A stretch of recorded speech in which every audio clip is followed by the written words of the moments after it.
नगरमधल्या या गावात दर रविवारी दिला जातो आमटी भाकरीचा महाप्रसाद।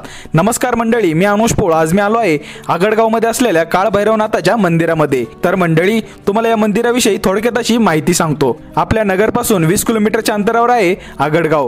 हे मंदिर खूप जुनं आहे। असं म्हणतात हे मंदिर 3 राक्षसांनी बांधलेलं आहे। आगडमल, देवमल, रतळमल अशी त्यांची नावे। मंदिराच्या आतमध्ये काळभैरवनाथ आणि जोगेश्वरी मातेची मूर्ती आहे। मंदिराजवळ कडुलिंबाचे मोठं झाड आहे। या झाडाचं वैशिष्ट्य म्हणजे या झाडाचा पाला कडू लागत नाही। दरवर्षी ते जत्रा भरते। गावकऱ्यांची जत्रा झाल्यावर रात्री भरते भूतांची जत्रा। दर रविवारी येथे हजारो भाविक भक्त दर्शन करण्यासाठी व इथला महाप्रसाद खाण्यासाठी येतात। आमटी भाकरी इथली खूप फेमस आहे। चला तर मंडळी, आपण सुद्धा आमटी भाकरी खाऊयात। सर्वात अगोदर काळभैरवनाथाची प्रार्थना म्हणून जेवणाला मान देऊन ताट वाढले। ताटामध्ये कांदा, लिंबू, ठेचा, आमटी, भाकरी व शिरा असं आलं। आता ही आमटी भाकरी आपण खाऊयात।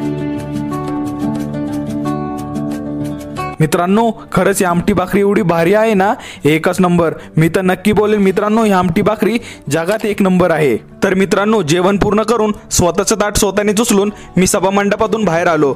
तर मंडळी, तुम्ही सुद्धा या आगडगावची आमटी भाकरी खाल्ली आहे का नाही, नक्की मला कमेंट करून सांगा। आणि व्हिडिओ आवडल्यास जास्तीत जास्त शेअर करा। भेटूया नेक्स्ट व्हिडिओमध्ये। तोपर्यंत बाय बाय।